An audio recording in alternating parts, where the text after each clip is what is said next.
오늘 설교 제목이 뭐죠? 네, 하나님의 놀라운 계획이라는 제목으로 말씀을 좀 나눠보고자 합니다. 지난 시간이라고 하기엔 좀 시간이 지났지만 어쨌든 지난 시간이었습니다. 지난 시간에 이어서 우리는 계속 미가를 통해서 이스라엘 백성에게 주시는 한 가지 메시지가 있거든요. 그 메시지는 뭐냐면 회복입니다. 너희가 회복될 것이다 라는 메시지를 우리가 확인하고 있는데요, 그 회복의 내용이 어떻게 드러나고 있습니까? 6절에 보시면 그날이 오면, 지난 시간의 설교 제목이기도 합니다. 그날이 오면, 그 회복의 날이 오면 어떻게 표현하고 있어요? 비틀거리며 사는 백성들, 사로잡혀 가서 고생하던 백성들을 하나님께서 다시 모으시는 것으로부터 회복을 시작하고 계시는 거죠. 제가 지난번에도 얘기했지만 그날이라는 그 시간은 어떤 시간입니까? 여러분들이 24시간 하루하루를 경험하는 여러분들의 시간이 아니라 여러분들의 시간 속에 하나님께서 들어오셔서 하나님의 일을 시작하는 그때, 그것이 그날이라고 말씀드렸어요. 지금 이스라엘이 겪고 있는 상황은 어떻습니까?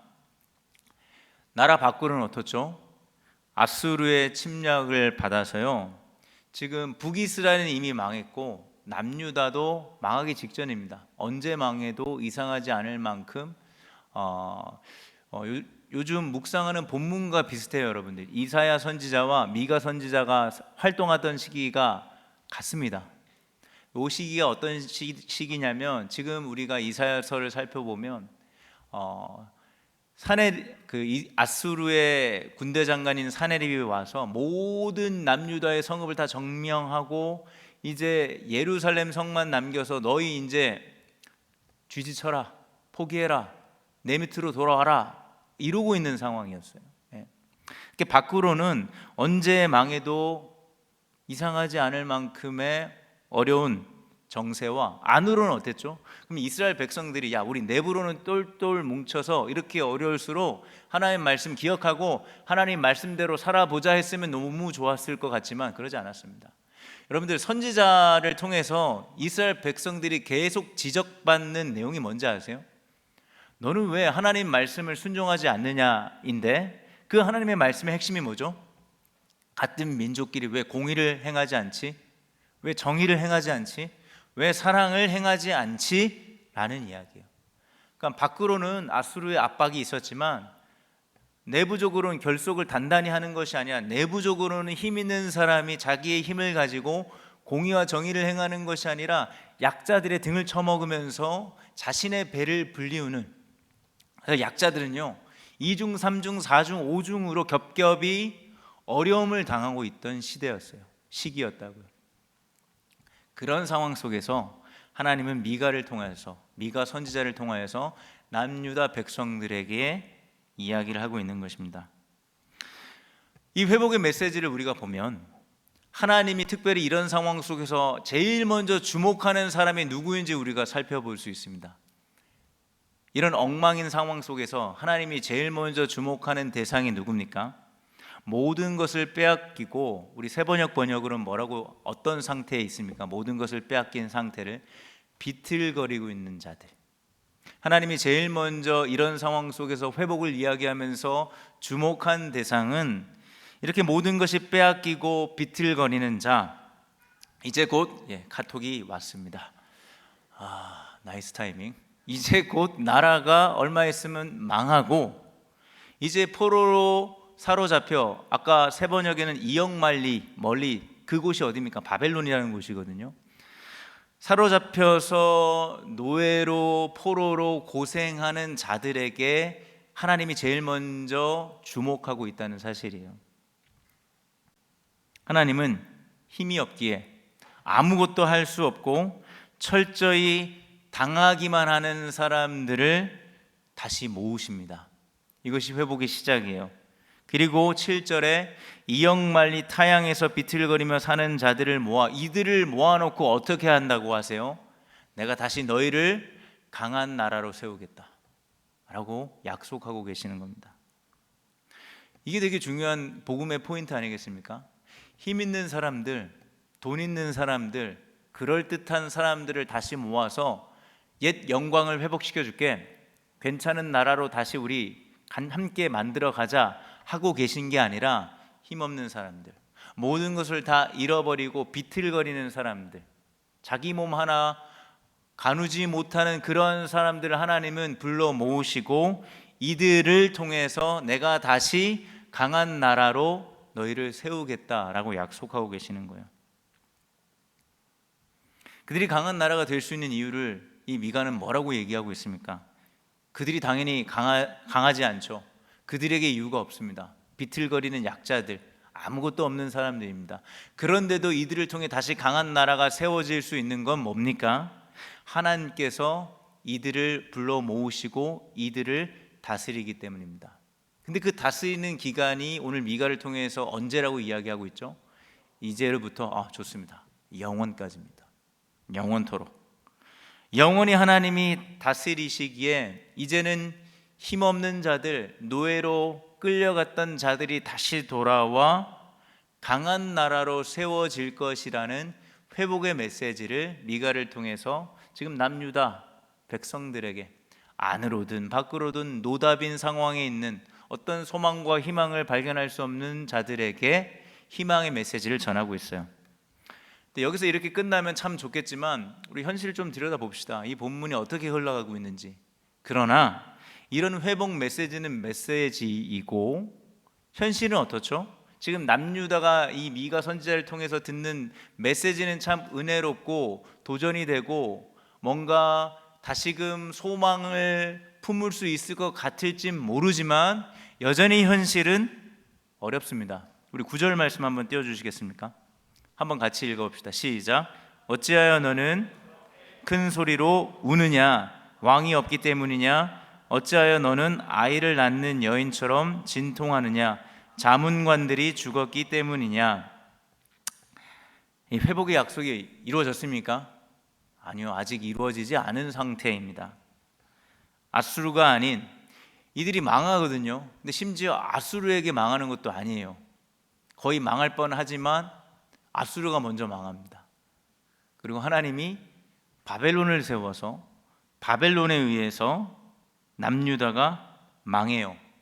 그리고 회복이 망하자마자 바로 회복되는 것도 아니죠. 여러분들 이스라엘 역사를 보면 남유다가 바벨론에게 망하고 포로로 끌려간 지 몇십 년 만에 돌아옵니까?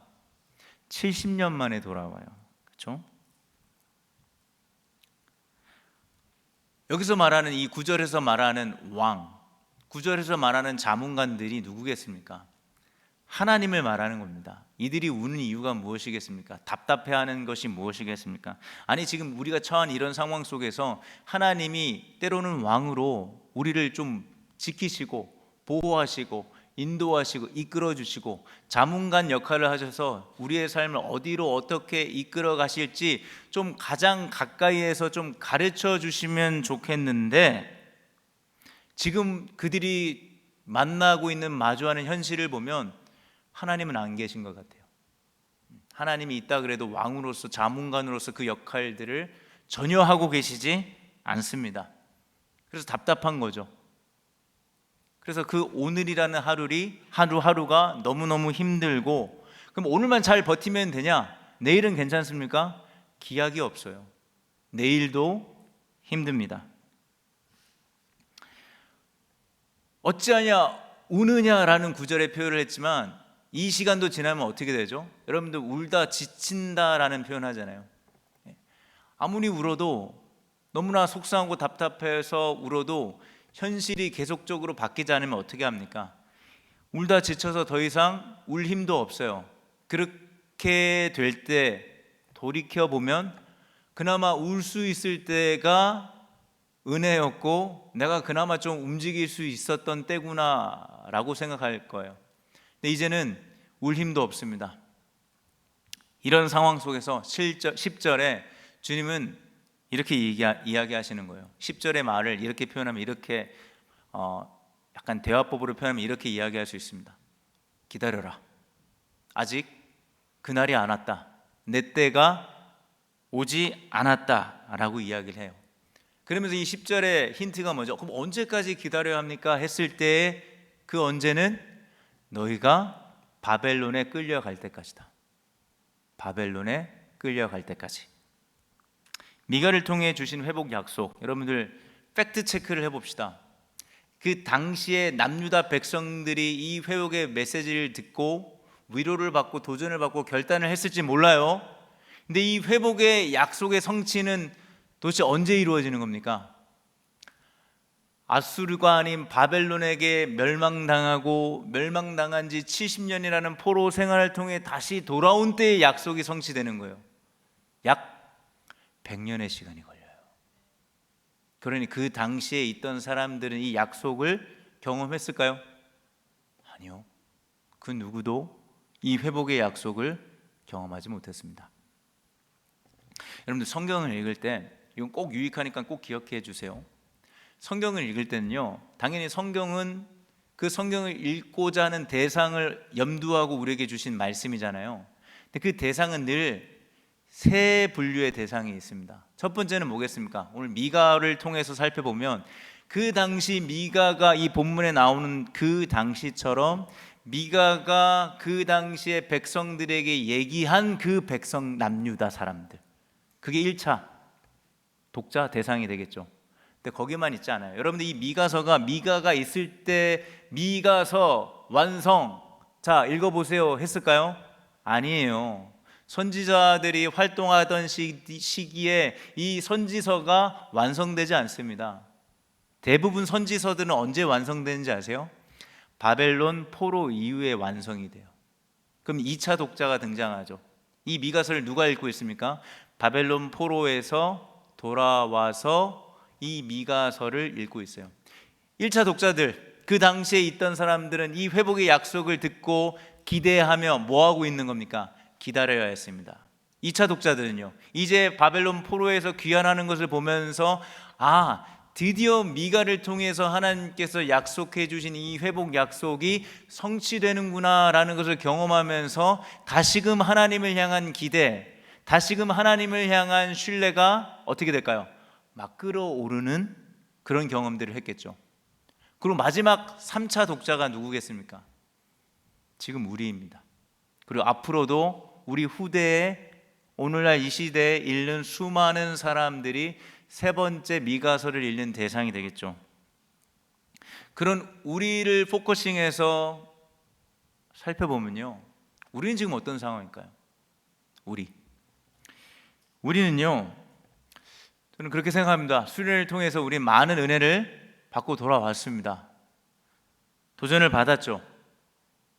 도전을 받고 은혜를 받고 돌아왔는데 현실은 그대로입니다. 현실은 그대로인데 수련의 버프도 점점 사라집니다. 내가 마주해야 할 문제도 사람도 그리고 내 상황도 여전히 그대로입니다. 내 삶의 왕이 되어 주셔서 주님께서 나의 삶을 이끌어 주시기를 마치 이 울고 있는 당시의 백성들처럼, 하나님 당신 나의 왕이 되시고 당신이 나의 자문관이 되셔서 내 삶을 좀 붙드시고 이끌어 주시면 안 되겠습니까? 라는 기대를 해보지만 여전히 하나님은 그 당시 백성들이 경험했던 것처럼 회복에 대한 은혜의 마음도 있는 동시에 또 뭐가 있어요? 침묵하시며 그래서 우리가 막연하게 기다려야 하는 이 상황을 우리도 지금 경험하고 있다고요. 막연하게 기다리는 가운데 우린 지칩니다. 답답합니다.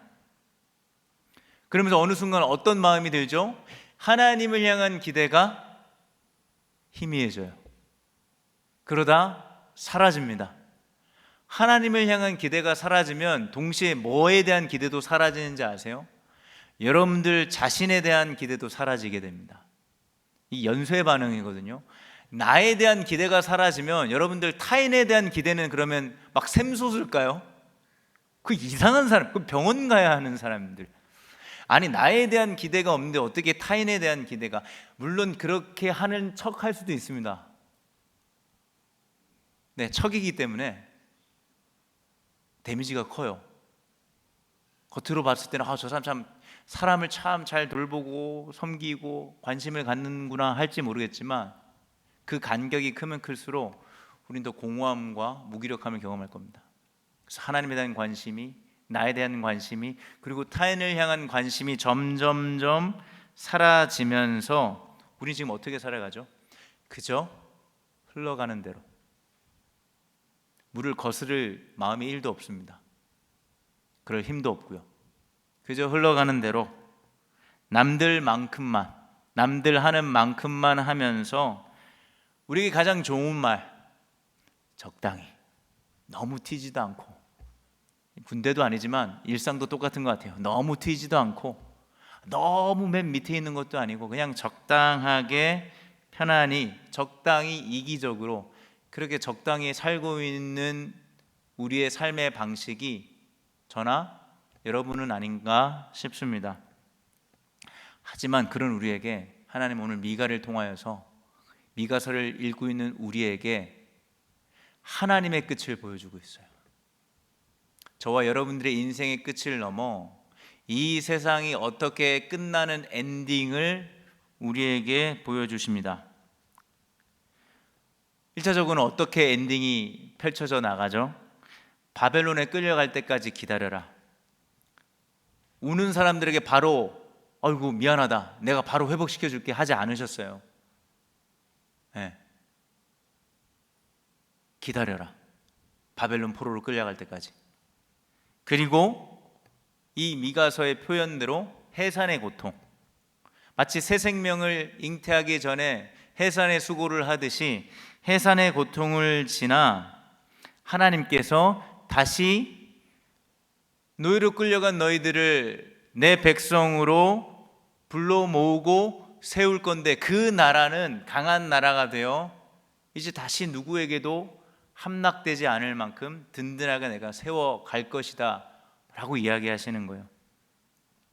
우리도 마찬가지죠. 마냥 기다려야 하는 그 당시의 사람들과 또 우리입니다. 그렇게 연결이 됩니다. 기다림 속에 우리는 하나님을 신뢰할 때도 있지만 내 힘과 능력을 붙잡으면서 살아갑니다. 근데 그게 늘 마음이 편안하진 않아요. 내 힘과 능력이 보면 볼수록 보잘것없거든요. 보면 볼수록 상대적으로 비교해 보면 너무나 부족해 보이거든요. 그러니 불안함이 대부분입니다. 그리고 이 불안함 속에서 여러분들이 P든 J든 어쨌든 삶의 계획을 세울 수밖에 없거든요.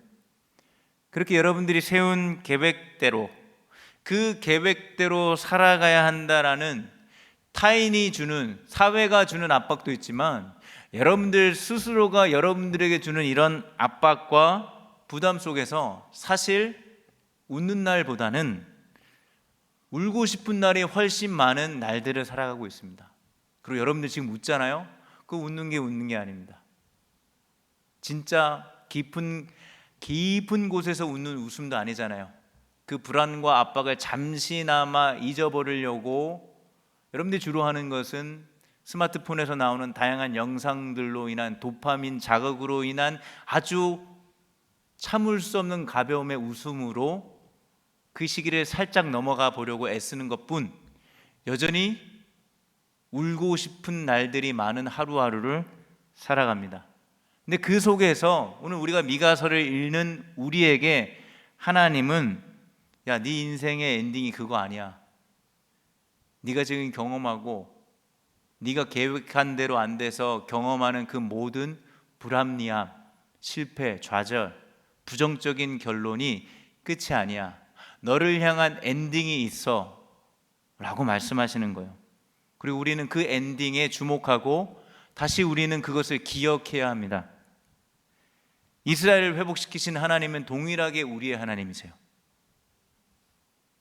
그 하나님은 여전히 신실하시고 살아계신 하나님, 그 하나님이 우리에게 보여주시는 여러분들의 삶의 엔딩이 뭘까요? 각자마다 그 엔딩의 구체적인 그림은 다를지 모르지만 그 방향은 다 똑같습니다. 어떻죠? 이스라엘 백성들을 회복시키신 하나님은 여전히 오늘도 이스라엘처럼 비틀거리는 나를 어떻게 하세요? 기억하십니다. 기억하시고 여러분들을 하나님의 백성으로, 하나님의 자녀로 삼으시고요, 여러분들을 통해 하나님의 강한 나라를, 온전한 나라를, 자신의 나라를 세우시는 게 엔딩이라고요. 당대 사람들처럼 100년 기다린 사람은 아무도 없었을 겁니다. 다 죽었겠죠. 그 약속을 기다리면서 때로는 웃기도 하고, 그러나 대부분은 여전히 현실의 압박 속에서 이 약속이 흐려지고 흔들리고 무너지고 자빠지고 무기력함을 경험하면서도 어쨌든 그 약속을 바라보며 기다리다 죽었지만, 그 사람들이 죽었다고 해서 하나님의 엔딩이, 하나님의 약속도 끝나는 게 아니라고요. 우리도 마찬가지입니다. 이 하나님의 엔딩을 기다리며 우리의 삶을 다시 힘을 내보지만 현실의 벽은 만만치 않습니다. 현실의 벽이 때로는 하나님의 엔딩과 하나님의 회복을 압도할 때가 있어요. 그래서 여러분들도 그냥 마냥 기다리다 죽을 수 있습니다. 아직 20대라도 그냥 기다리다가 때가 되면 그냥 죽을 수 있다고요. 죽더라도요, 중요한 건 뭐죠? 엔딩을 이루시는, 시작과 끝 되시는 하나님이요, 죽은 여러분들을 기억하고 계십니다. 별로 감흥이 없네요.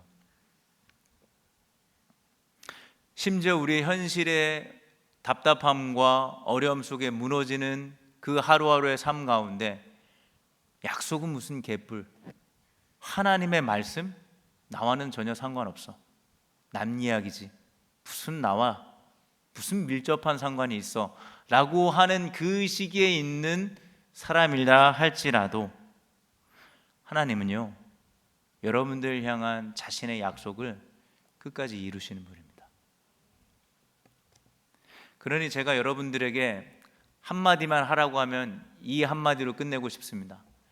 다시 기대합시다. 뭐라고요? 다시 좀 기대하셨으면 좋겠습니다. 11절에서 12절 말씀 띄워주십시오. 함께 읽어봅시다. 시작. 그러나 이제 많은 민족이 연합하여 너를 칠 것이다. 그들은 이르기를 시온은 망해야 한다. 이제 곧 우리는 이 도성이 폐허가 되는 것을 보게 될 것이다 한다. 그러나 그들은 나 주가 마음속으로 무엇을 생각하고 있는지를 알지 못한다. 한꺼번에 같은 방법으로 벌을 주려고 곡식을 타작마당으로 모아서 쌌듯이 그들을 한데 모았다는 것을 미처 깨닫지. 이게 하나님의 놀라운 계획입니다. 많은 민족이 연합하여 이스라엘 치러 지금 예루살렘 성을 겹겹이 에워 싸듯이 여러분들도 여러분들의 삶의 문제가 아주 친절하게 순서대로 번호표 뽑아서 자 1번 띵동 끝나면 자 2번 어려움 가실게요 하지 않아요. 그냥 겹겹이 한꺼번에 우리를 덮칩니다. 아주 불친절하게 덮쳐버려요. 어떻게든 이 문제들은 의원화시키면 여러분들이 잘 안 됐으면 좋겠고 여러분들이 그냥 망했으면 하는 느낌으로 나에게 다가옵니다. 또 오늘 말씀을 우리가 연결해 봅시다. 11절 12절 말씀 우리가 읽었잖아요. 그러나 이게 참 복음이에요. 그러나 그래서가 됐으면 얼마나 우울하고 답이 없겠습니까? 그러나 그들은 주님의 생각을 알지 못해요. 주님이 지금 어떤 생각을 가지고 계신지 전혀 알지 못합니다. 근데 문제는 뭐죠? 우리도 잘 모르는 것 같아요. 우리도 여러분들의 삶 속에서 주님이 지금 과연 나에게 어떤 생각을 가지고 계신지 잘 모르는 것 같습니다. 근데 여러분들 기억합시다. 여러분들이 하나님의 생각을 잘 모른다고 해서 하나님이 지금 일하고 계시지 않네가 아니라는 거예요. 우리가 주님의 생각을 모를 때 어두워질 수 있잖아요. 마음의 눈이 닫히고 봐야 할 것들을 보지 못하는 영적 어두운 상태가 저나 여러분들이 충분히 그럴 때가 있을 수 있잖아요.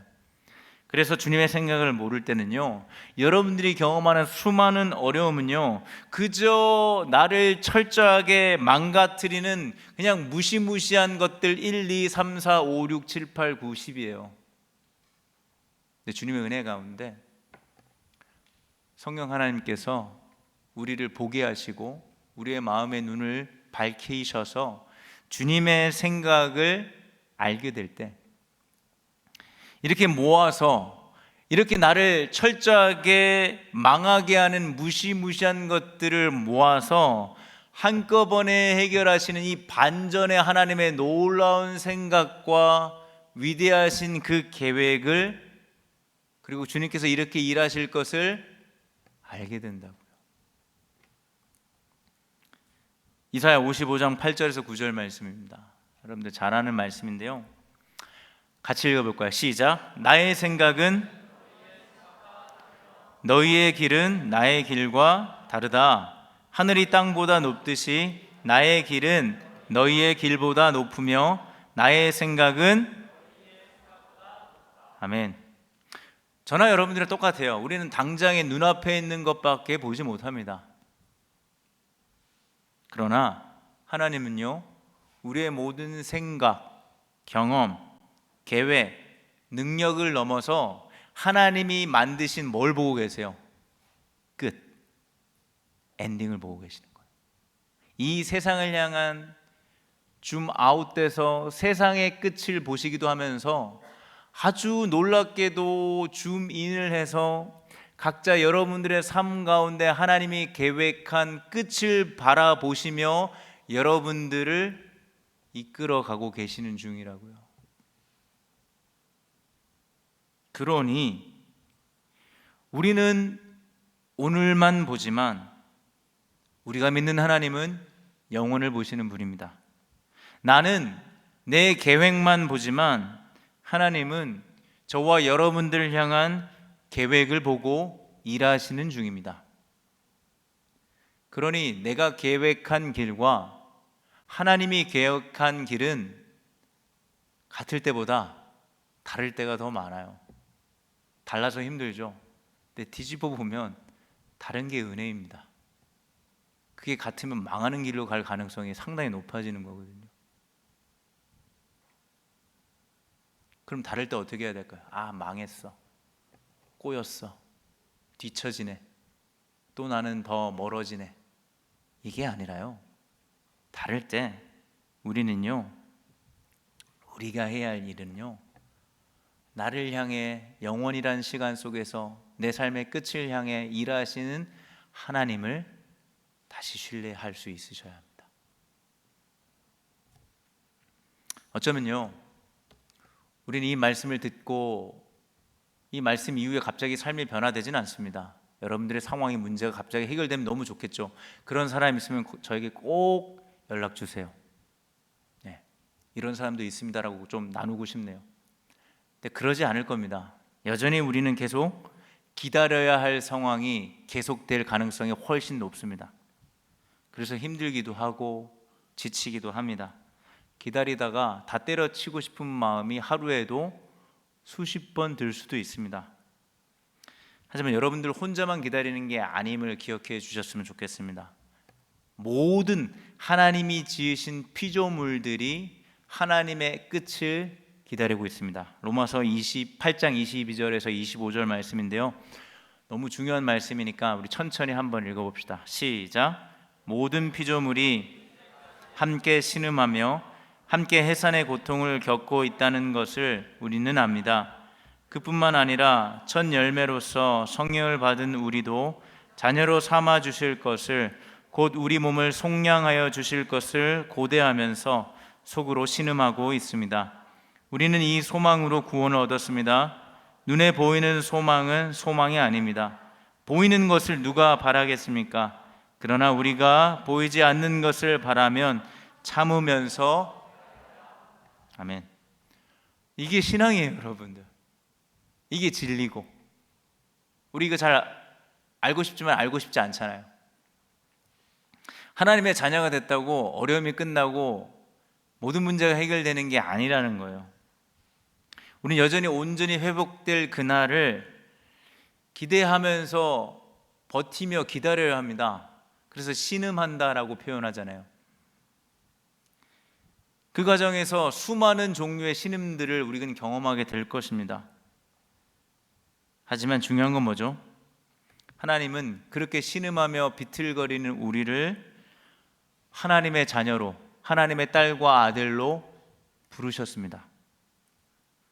여러분들이 지금 겪고 있는 일로 마치 하나님이 나를 하나님의 자녀로 부르시지 않은 것 같고, 부르신 것 같은데 뭔가 점점 희미해지는 것 같을 때, 오늘 이 바울의 위대한 고백을 기억합시다. 하나님의 소망을 우리에게 알려주셨어요. 그 하나님의 소망이 뭡니까? 야, 나 좀 잘 먹고 잘 살 수 있도록 너희들이 나 좀 도와줘라. 헌금도 많이 하고 좀 내 일들을 니네가 좀 짊어져서 좀 해주면 안 되겠니가 아니라, 하나님의 소망은 이겁니다. 내가 너희를 다시 자녀로 부르고 그 자녀 부른 그 상태를 어떤 상황 속에서 내가 마음 변치 않고 온전한 자녀로 내가 너를 끝날에 끝까지 회복시킬게. 난 이것을 소망하면서 내가 너와 함께하고 있다. 내가 이 세상을 다스리고 있고 그러면서도 너의 삶 가운데 함께하고 있는 중이야. 이게 내 소망이다. 이 소망을 우리가 다시 기대하셨으면 좋겠습니다. 근데 이 소망은요, 사도 바울이 아주 밀당을 잘합니다. 보이지 않습니다. 보이는 것을 바라면 누가 그것을 소망이라고 얘기하면서 아주 밀당을 하죠. 보이지 않지만 이 소망은 우리가 바라고 참고 기다려야 합니다. 이게 수련을 끝난 우리에게 주시는 하나님의 말씀이에요. 강력한 힘을 얻어서 여러분들의 삶의 문제를 해결하고 여러분들이 마치 구원자가 된 듯한 삶의 승승장구의 경험을 하면 참 좋겠지만, 그런 부분도 일부 있겠죠. 그러나 하나님이 말씀하시는 하나님의 소망, 그리고 그 소망을 기대하는 자들의 삶은 이런 겁니다. 이 길에 우리 새벽이슬 공동체가 함께 할 수 있었으면 좋겠습니다. 소망을 바라고 참으며 기다릴 때 왜 안 지치겠습니까? 저도 지치고 목자들도 지치고 운영이도 왜 안 지치겠습니까? 지쳤을 때 서로가 붙잡아주고, 뭔가 소망을 잃은 것 같고 길을 잃었을 때 서로가 다시 소망을 이야기해주고, 기도할 힘조차 없는 사람들이 있을 때 그 사람들을 위해 기도하는 것, 누구나 있는 서로의 약함을 누구만 지는 것이 아니라 서로 짊어질 수 있는 우리 이슬 공동체가 됐으면 좋겠습니다. 제가 이슬 수련하면서 아주 중요한, 아주 우리 새벽 이슬의 비밀을 강사님을 통해서 알게 됐어요. 새벽 이슬, 한자로 하면 새벽 서자에 이슬 노자입니다. 서로. 이슬 공동체, 새벽 이슬의 의미는 서로 함께하는 무엇이 있을 때 우리 공동체가 의미 있는 거예요. 근데 그 함께는 하나님이 보여주셨지만 우리의 현실을 마주했을 때 보이지 않는 이 소망을 바라고 참고 기다리는 데 있어서, 함께 기다리는 데 있어서 서로가 힘이 되어주고 서로의 곁을 지켜주는 것, 그럴 때만 새벽 이슬입니다. 아무 때나 새벽 이슬 쓰지 마십시오. 말씀을 정리합니다. 이러한 일 쉬운 거 아니에요. 누가 이게 쉽겠습니까? 너무 힘들어서 이 말씀을 들었다 하더라도 지금 내 삶이 너무 힘들고 지쳐서 서로 해야 할 일들을 분명히 못할 때가 있습니다. 지금이 그럴 수 있고요. 그럴 때 여기서 끝나지 않죠. 오늘 여러분들 꼭 이번 한 주 여러분들이 말씀을 읽고 싶다라는 성령의 은혜를 받는 친구가 있다면 꼭 로마서 8장을 읽어보셨으면 좋겠습니다. 시간 관계상 제가 다 언급할 수는 없었지만 그 이후에 우리가 읽은 이후에 그렇게 아무것도 하기 싫어요. 제발 저 좀 내버려 두세요. 저 조금만 건들면 박차고 뛰어나갈 거예요 하는 우리에게 이런 말씀을 합니다. 성령께서 우리의 약함을 도울게. 8장 26절, 로마서 8장 26절 이하를 보면 우리가 너무 힘들어서 기도조차 할 수 없을 때 저와 여러분들의 마음을 꿰뚫어 보시는, 우리를 너무너무 사랑하시는 성령께서 말할 수 없는 탄식으로 지금 여러분들을 위해, 저를 위해 기도하고 계시는 중입니다. 그러니 여러분들 이렇게 성급하게 하나님의 엔딩 제껴버리고 여러분들 스스로 결론을 내지 마십시오. 내가 지쳤다고 해서 하나님도 지치신 건 아닙니다. 비틀거리는 나를 보며 하나님은 실망하거나 나를 떠나거나 버리시지 않습니다. 지금 당장 내가 원하는 시나리오대로 회복되지 않는다고 해서 하나님의 엔딩의 그 끝이, 그 과정이 멈추거나 중단되거나 실패로 끝나지 않습니다. 그러니 다시 부탁건대 다시 기대합시다. 내 삶이 여전히 힘들어도 기대합시다. 오늘 해결되지 않는 문제들 앞에서도 다시 기대합시다. 심지어 살아있는 동안에 온전히 그 회복을 이루거나 성취하거나 경험하지 못하더라도 다시 기대합시다. 하나님은 내가 보지 못하는 것을 지금 보고 계십니다. 우리가 붙들어야 할 것은 여러분들이 세운 계획이 아니라 하나님께서 끊임없이 말씀하시는 엔딩입니다. 보이지는 않죠. 그러나 확실한 엔딩은 지금도 다가오고 있는 중입니다. 이 엔딩을 믿으면서 우리가 다시 우리의 일상을 살아낼 수 있는 소망이 생기셨으면 좋겠습니다. 하나님이 만드신 엔딩은요, 이 세상을 너무 사랑하시는 것, 저와 여러분들을 너무너무 사랑하셔서 만든 마지막 장면입니다.